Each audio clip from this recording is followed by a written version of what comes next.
Hey guys, it's Chong with Top TCG, Team Overpowered TCG. I'm coming back at you with another video. This time it's going to be more about Treasure Cup. It's going to be more meta focused. I have a couple decks that I have prepared for you guys on the simulator, and we're just going to talk about the decks that did well at multiple different Treasure Cups, how I kind of feel like the meta is shaping up. We all know that Green Kid is probably one of the best decks. And personally, I watched the Long Beach stream, watched a lot of games go down, and Red Luffy ended up taking it. There's a lot of controversy about how he took it. People are saying the Law player just misplayed, but it's a 12-round tournament. The last couple of rounds are best of 3. No one's perfect. People are going to make misplays. But enough with that. So to start, I wanted to talk about just Red Luffy in general. The guy who won Long Beach was Bryant Wynn. His list is great. I think that he probably got very lucky because his ratios are pretty greedy, in my opinion.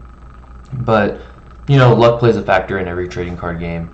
And we're here to talk about just the potential of all decks. So if you look at Luffy from a clear standpoint, Zorro it just does everything that Luffy does, but more efficiently, in my opinion. The deck red is definitely the most aggressive color. It just says establish bodies, go wide, and just kill them. It's very similar to like Digimon, Rookie Rush, Face Hunter, and what's that game called? Hearthstone. And it's just a very aggressive deck, and it plays in that fashion, but it also has access to tools like Nico Robin, Otama, Jet Pistol, Red Hawk, which can be a pain for a lot of Law players, which I think Law is also an extremely viable deck to take to Treasure Cup. But personally, my pick is going to be Luffy because I think that Kid is the boogeyman of the format. It's definitely the hardest deck for it. It has good matchups into basically everything. So for me, this is my Luffy list that I'm taking to Treasure Cup, most likely. Probably mess around with the Beckmans, and maybe the Shanks, some of the Laws. But everything else is pretty staple, it's pretty core. I've been playing this deck for a really long time. I came to find that Red Hawk is the best option event, like the best counter option event. I played around with Radical Beam. Yeah, you can sack some people if they don't think that you have enough counter for like a end game swing, but this one causes pressure throughout the entire match. It can get rid of blockers, it can get rid of Law, board control, just things like that. It's a really good card. I wouldn't play it at 4. It gets a little bricky, and I don't like bricking, so that's why my ratios are very like 4, 4, 4, 4. Cards that I want to see the most of are at 4. Cards that I need situationally are at 2, and then things that are kind of, just nice to have, not completely need are at 3. But yeah, so Luffy to me is a anti-meta deck. It beats Kid. It really should. Like, you have a great matchup into Kid with this deck, and every other matchup other than Zorro is considerably a 50-50 to me. Zorro should win because, like I said, they do everything that you want to do in the mid game a lot better, but Luffy has an end game, which is why it does better into end game decks like Kid. So Luffy to me is a rogue deck. It can win a big event. If the pilot is really good, you can win. We saw 6 of them in the top 16 for Long Beach, and there's a reason for that. It's a very good deck. It beats Kid when piloted well, and there's a lot of Kid players out there. And it also, I think it has a pretty even chance against Law. It just depends on what you see. If you see a Nico Robin, a Red Hawk, and a Jet Pistol that game, you're probably beating the Law player. They won't be able to stabilize their board unless they play perfectly. If they see things like 2 Nami, 2 Nico Robin, they'll probably be able to stabilize.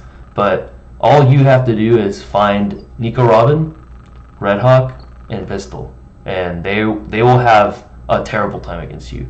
You will be too aggressive. They don't run a lot of counter in their deck, so It's just a really, really bad matchup for them, in my opinion. So that's what I think about Luffy. Luffy can get sacked really hard by Kaido, which is another top contender to bring to Treasure Cup, but it's not unwinnable. You just have to play. You have to play more towards your aggression because that's what beats Kaido decks, aggression. So we run the 4 Zorro, the 4 Luffy, 3 Shanks, and obviously play smart. Don't play into their Kings. Don't play into their board wipe Kaido. If they're going to Tendon, don't play your Shanks. Like just play Ben Beckman or something. Like just get some value before they go to those pivotal like climax amounts of Dawn where they can change the tide of the game on you. But yeah, that's my thoughts on Luffy. And then let's go through. I also wanted to talk about let's go to Zorro. So Zorro is another deck. It's red. It's fast. It can kill you really quick, but it's gate kept super hard by Kid. The Kid matchup for you is close to impossible to win if they're a good pilot, unless you see this card. Diablo Jamble, it's almost a 2-of to me in this deck, but because it's so bricky in hand when you don't need it, I have it at 1. You have the Namis to search for it, and it just doesn't seem like a card that you should be playing at 2 in a consistent list. I have the Gordons in here to kind of get rid of the ACOS Kid. The Luffy's in here basically just for the mirror. When you put 2 Dawn under him, he can go to 6k in your deck because you're playing Zorro, and he takes Rested Dawn. So this is kind of my option in place of the VVs and the size, the 2-drop 4Ks. Like yes, you don't have to invest any Dawn. They're 5k, they can swing, but they don't really stick to board usually. You have to drop counter to save them, which you don't want to do. You'd rather save your Zorros and your Luffys. But this one, it can't be KO'd by strikes. It plays with the Dawn that you've played out, and I just think it's a really good pick in a Zorro list.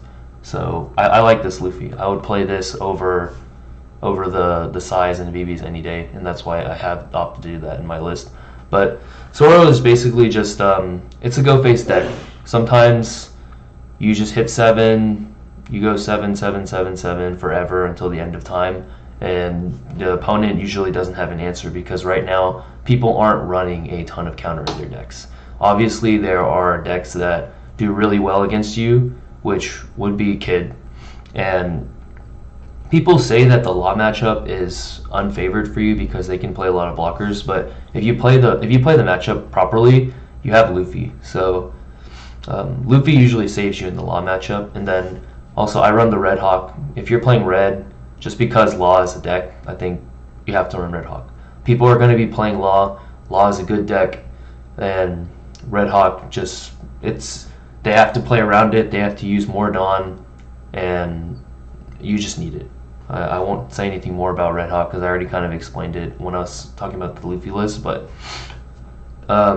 yeah, for what I think would be tier 1 is probably Zorro. Zorro has a chance to beat any deck, and it just matters on what cards you hit on curve. So if you see a Nami, some people say that they want to see Robin over Zorro, but for me it's probably Nami, Zorro, Luffy, and then you just keep playing low cost bodies and just keep checking their life. Just constantly check life. Any turn you're not swinging at their life, you're doing something wrong. But I will say, in the Kid matchup, you have to think a little more. Sometimes they're missing pieces in their hand, and the moment you give them an 8-cost Kid, you're gonna struggle.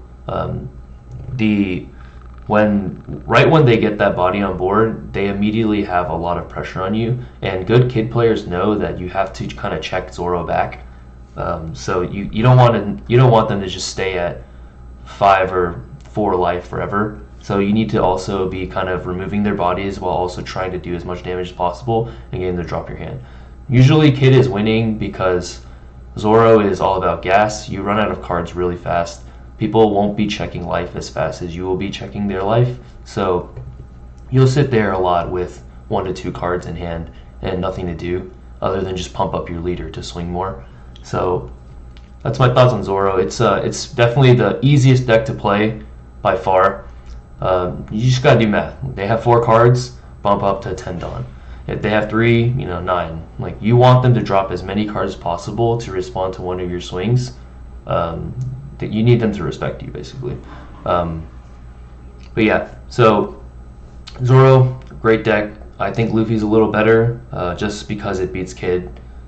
But Zorro does counter Luffy because it does what Luffy tries to do better. So yeah, that's my thoughts on Zorro. So let's move on to Kaido. Now, I'm not a traditional Kaido player, so some people may not agree with what I play. It's a very strange list, but this is what I think is good.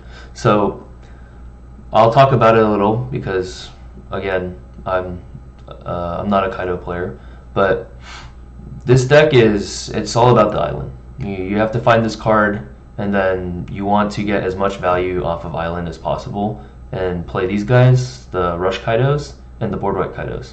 And unpopular opinion, I really don't like this card, but I really love this card. So 7-drop King does a lot of the good things. It's -2 Dawn, but also it clears a lot of bodies at the same time. So against Law is pretty favorable. It's pretty favorable for a Kaido player if you're playing a lot of this, and it's unfavorable if you're playing more of this. Good Law players know to swap out their searchers and kind of, Law is a resource management deck. So good Laws will play out all of their small bodies, swing and check as much as possible while still building their board and watching your Dawn constantly and being conscious of the board wipe. Obviously, sometimes it just doesn't matter. Kaido can high roll really hard and just completely blow someone out of the water, which is why Kaido is also a very good playable deck. But sometimes they brick, they won't find island, and they'll be negging Dawn every turn, and maybe they won't even get to this card. But because they still have to play their cards, you still have to play your board regardless if you see island or not.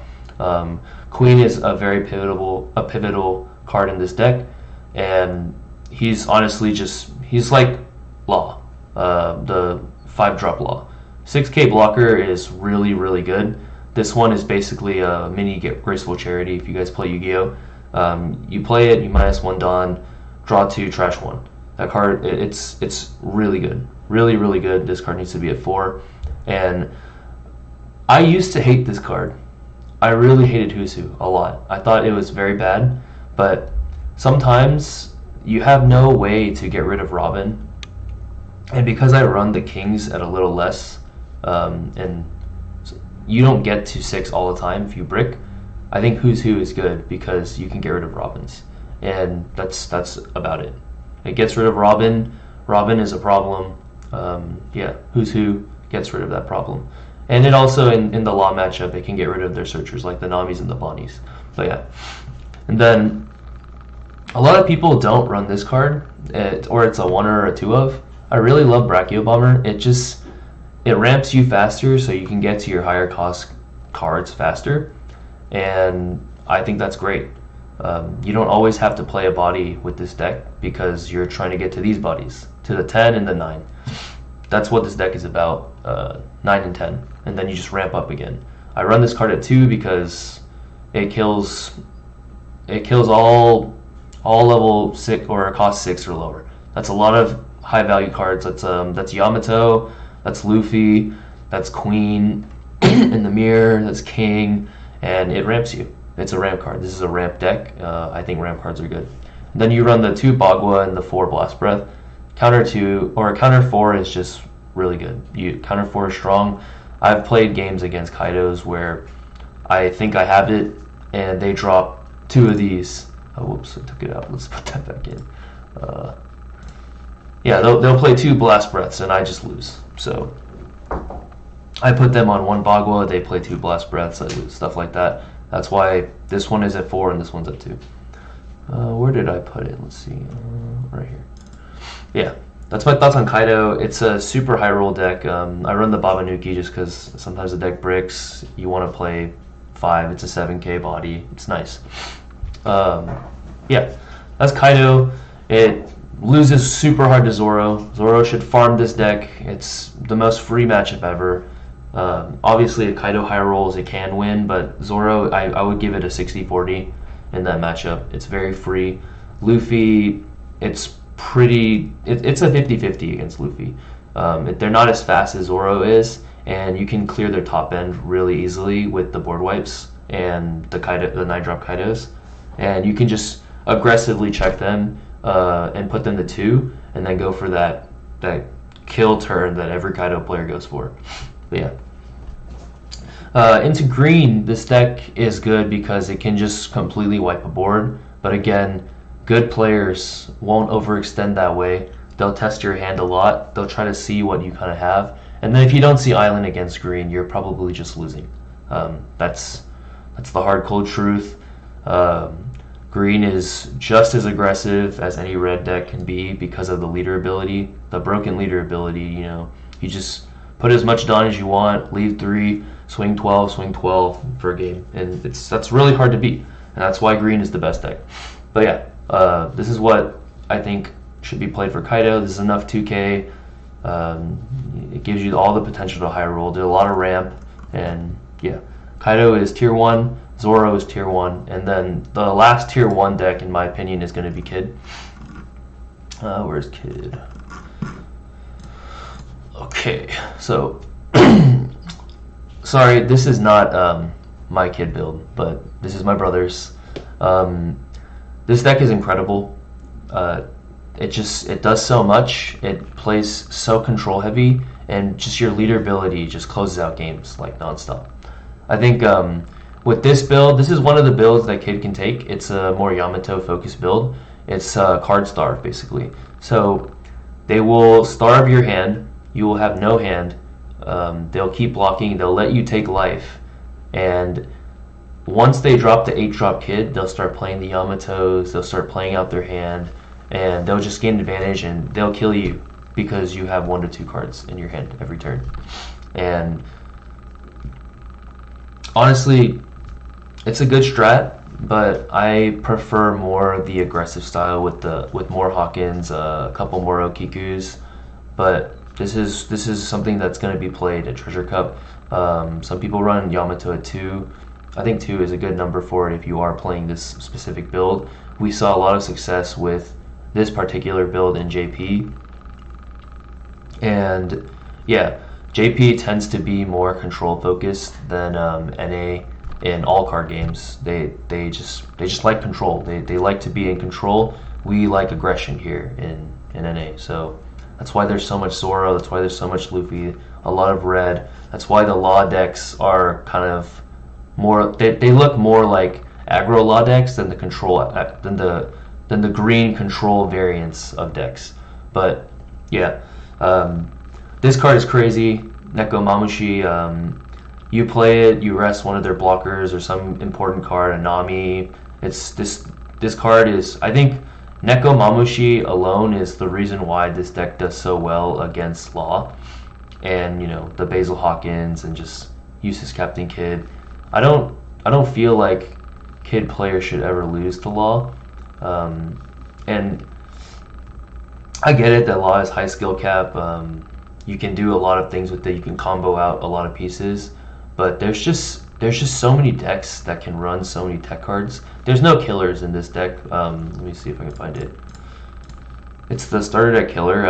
On play, it just eats arrested 3-cost. And this card, it's so good against Law. It's in my build for Kid. Let me see if I can find my build. I think oh, it's right here. Okay. Yeah. So this is my build. Okay, I don't run the Law. Okay, I'm trolling. I'm big trolling, guys. But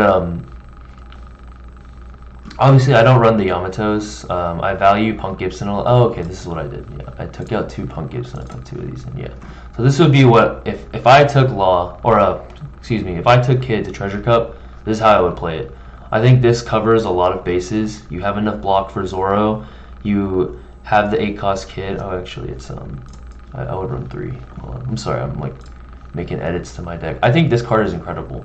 This card just completely outs Nico Robin, which is the biggest problem for, well, other than broken starter deck Luffy, but Nico Robin is one of the biggest problems for any kid deck, and this card just absolutely outs it. I also run X-Drake. It's another out to that card, and this list runs well for me. Actually, it's probably one X-Drake in 3 of these starter decks. Yeah, this card is for the mirror. You need this card in Basil Hawkins for the green mirror. Otherwise, you'll just get out-tempoed and you'll just lose because you're dropping multiple cards for their kids, and they're dropping they're just dropping less because they have this on board or this. So yeah, green is pretty self-explanatory. This is the best deck. You guys, like, if you really want to try for that top 8 spot, I think a strong green list with a competent pilot will get you there. I want to go for the win, obviously. Like, I would love to get first place, so I'm playing Luffy to beat this kid player, like, or the kid players that I assume I'm going to be facing against. And also, I feel like Luffy does really well into Law. So Kid is really strong. It's the last tier 1 deck. I think there's 3 tier 1 decks. It's Zorro, Kaido, and Kid. I don't think Law is tier 1. I think Law is tier 1.5 just because it's a very skill gap kind of deck. You have to play it incredibly well. You're not going to pick up a Law deck and just excel with it unless you've played multiple other card games in the past. You know what you're doing. You know what all your cards do. And yeah. So Kid is the best deck in my opinion. This is the deck that you should take to a Treasure Cup if you're just going for a Luffy. But you know, every deck, it's all about your draws. You don't know what could happen. But yeah. Oh, I hate Momo also. I hate this card so much. It always whiffs. It's at 2. Let's see. Where's my Law deck? So this is what I would be playing with Law, or for Law. This deck, it has so much potential, but there's just so much that could go wrong. I've tested Law for a really long time. Admittedly, I've gotten some winter cards with it. I've taken it to locals, but I don't want to be that guy who's just a local warrior and just stomps on people who don't know what they're doing. This deck, if you play someone who knows how to play against this deck, you will never be able to establish a board unless you draw really well. By drawing well, I mean you have to draw a Nami, a Bonnie, and a Law. When you're mulliganing, I think that is what you're looking for mostly. Everything else you will find because you just have so much search in this deck. If you get to 5 ever and they have no way to check you, you're probably just winning the game because you're going to be creating advantage to their combo plays that you can make from your leader ability and your 5-drop Law. I've had games where I just have like 12 cards and it gets out of hand really fast. It's a very snowbally deck. Once you get to that 5 character threshold and start doing the combos, it gets really tough for the opponent to respond unless they're just playing Zorro or something and they just find all the Luffys and they don't care about your Laws or your blockers. But excuse me. Yeah. I run 2 pistol. I've never needed 3. Yeah, you want to see this card, but I've never needed 3 pistol ever when I was playing this deck. I'll find 1, I'll get rid of something that's dangerous, and I never need the second one because the game will just end. I run 2 Luffy because I like this card. So if I run the Restand Law because it combos well with this Luffy, if you can establish this Luffy the turn before and then you swap into this, then you can get 2 unblockable swings with Luffy. This card is really valuable. That's why I put him at 2 and 2 instead of like 3 and 0 of this and something else.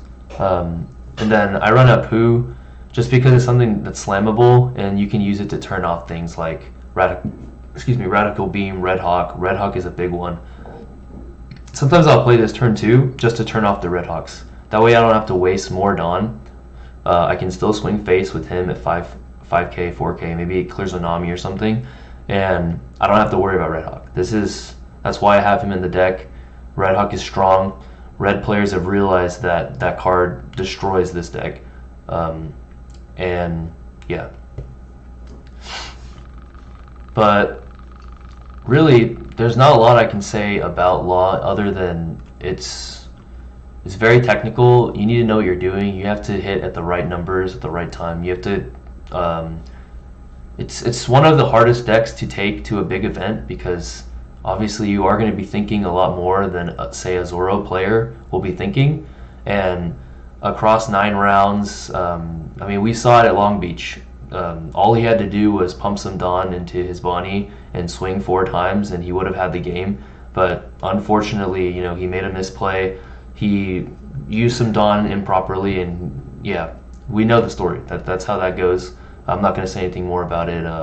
He played extremely well throughout the tournament. I saw him on stream a couple times, but you know, in a long tourney like that, in high stress situations, sometimes you will make a misplay, and this is just one of those decks where if you're not winning super hard already, you can't afford to misplay with this deck. It'll literally just punt the game, and that's why I think Law is going to be. It's going to be around tier 1.5 for me, just because yes, it has the highest skill ceiling. It probably has. It probably has the best potential to just win outright under the right pilot, but because the misplay potential is there, because you have to high roll in your bad matchups, I think that alone just puts it a little lower for me. And then let's see, what other decks? Oh, I don't have a blue deck built. I've never touched that deck. I don't think I ever will. I know it's topping, and I just think that's a mistake. Blue is a fake color. That's my honest standpoint. If you know what you're doing against blue, it really should not ever beat you. But I know at Long Beach, I think his name was like something Okimoto. His list did extremely well, and I watched a lot of his matches. A lot of the time, I mean, obviously as spectators, we have perfect information. A lot of the time, his players or the people he was just playing against were just punting, at least on stream. Blue really shouldn't do well, and the only times it does do well is when opponents make mistakes. Sometimes against blue, you let them get too much advantage, and once their board gets kind of uncontrollable, that is when you lose. But because I feel like Green Kid checks blue so well, competent player versus competent player, I don't think blue will do well in the future. And after the red Luffy top at Long Beach, people are going to be playing more Luffy, and Luffy definitely destroys blue. We have great blue players at my local, and it's always, I usually beat them. But yeah, that's all I have to say about blue. It's probably the lowest of the tier list for me. It doesn't matter to me if it has hit top 16 or anything like that. But for me, I think the kind of triangle is just Kaido's tier 1, Zorro's tier 1, and what's the deck? Kid is tier 1. Those are the best 3 decks. Luffy and Law are rogue. They under the right circumstances, a great pilot, Law can win any event. In a kid-driven event, Luffy will win out. Luffy is incredible, and that's why I'm choosing to play Luffy. But yeah, let me know in the comment section, guys, if you enjoyed this video. Obviously, I've been playing this game for a really long time, and everyone has their own opinion on things. Maybe you're like a Odin stan or something. You're like, why didn't you cover Odin? Odin's so good. And I'll be honest with you, I don't think Odin is good. That's why I didn't cover it.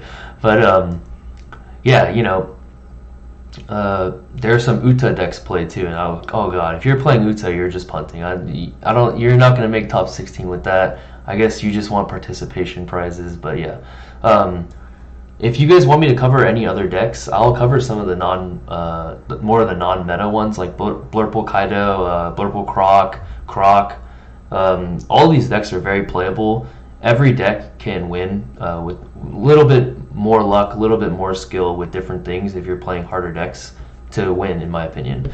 But yeah, Treasure Cup is coming up. For me, I only got into the Dallas one where I kind of live, so that's the one I'm going to be at. But yeah, good luck to the people who are going to Miami. Good luck to the people that are going to be in Vegas and all the other Treasure Cups that are kind of happening. I hope that this video is very resourceful for you. And if you guys like stuff like this, just let me know. I can do more of this stuff. I have a lot of things to say about a lot of different cards. I play a lot, and I just, yeah, I would love to help you guys. I'd love to give you guys some more knowledge. Maybe you don't have the option to play as much as I do. I'm planning on making a video on how to download the sim, because I guess that's hard for some people. Yeah, sim is a great resource. You can get some play testing done in here. Just go multiplayer and just go into a lobby. I'm not gonna actually play right now, but yeah, you can just play games. It's really nice. Yeah, thanks for listening, guys. Again, we are trying to do our giveaway for you guys, but we just can't hit 150 subscribers. That's kind of our fault. We haven't been posting as much, but it's Treasure Cup time, guys. Like, we're gonna be on the grind, getting out content for everyone. And I just want to tell you guys, good luck at Treasure Cup. Like, get those promos, get those EP. Let's all get the Serial Luffy together. Like, I'm gonna be trying really hard at Treasure Cup Fort Worth. Maybe I'll scrub out. Maybe everything I have to say doesn't really mean anything because I'm gonna scrub out because bad draws. But yeah, if you want to shout out to me if you're going down there, you guys know what I look like. Just say hi. And yeah, thanks for listening, guys, and I'll see you guys later. Peace.